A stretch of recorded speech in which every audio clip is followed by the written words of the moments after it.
এই ছাতুর শরবত করব এই গরমে, ভালো লাগবে খেলে, ঠান্ডা লাগবে, পেটও ভালো থাকবে। এই জন্য ছাতু বাড়িতেই তৈরি করে নেব। ছাতু কিনতেও পাওয়া যায়, বাড়িতে তৈরি করলে ভালো।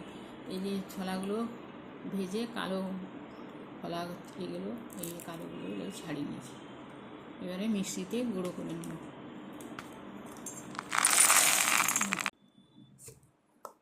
ইয়ে ছড়াগুলো গুঁড়ো করে নিয়েছি। হয়ে গেল বাড়ির তৈরি পিওর ছাতু। এই ছাতুটা এর মধ্যে 1 গ্লাস করব, 2 চামচ দিচ্ছি।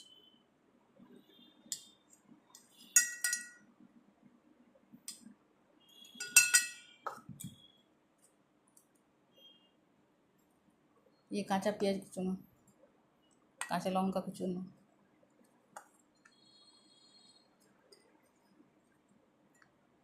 সামান্য একটু ধনা পাতা,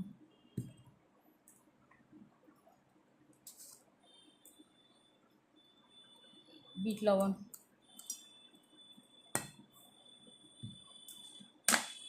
এবারে পরিমাণ মতো জল দিচ্ছি।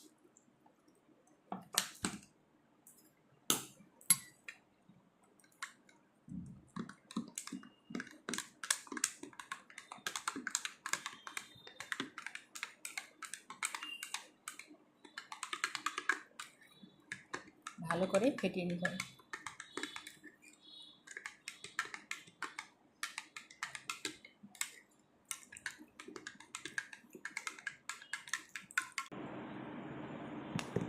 এর মধ্যে একটু পাতিলেবু দিচ্ছি, পাতিলেবুর রস,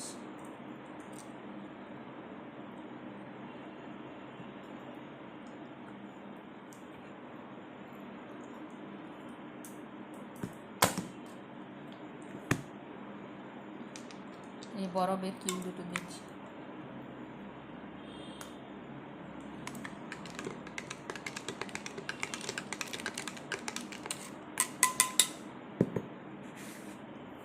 উপর থেকে একটু ধনিয়া পাতা দিচ্ছি।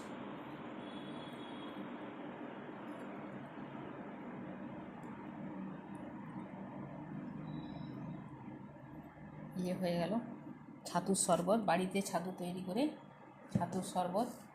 এই প্রচণ্ড গরমে মাঝে মাঝে এই শরবত খেলে খুব ভালোই হবে, শরীরের পক্ষে ঠান্ডা থাকবে, ডায়েটের পক্ষে ভালো। এভাবে করবেন।